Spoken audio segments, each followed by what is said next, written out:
Hari ini, Bonda Rosita Ibrahim nak masak telur ikan dan asam pedas.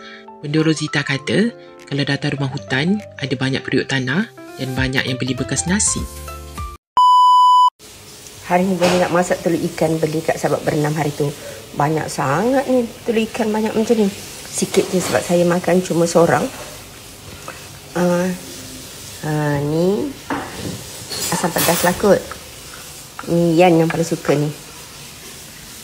Seperti biasa periuk diratu. Kalau anda datang dekat rumah hutan Bonda, anda akan jumpa banyak periuk tanah dan yang paling ramai orang beli ni bekas nasi dekat POB Premium Outlet Bonda dekat rumah hutan Jalan Lama Genting Highland.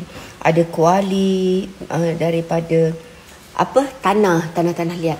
Ni antara desain Bonda macam ni lah Bonda buat. Anda datang dekat mana? Dekat rumah hutan terapi alam Jalan Lama Genting Highland. Nama dia POB. POB tu maksudnya Premium Outlet yang sangat mewah. Dan banyak jual saya punya barang-barang merchandise ataupun barang-barang rumah.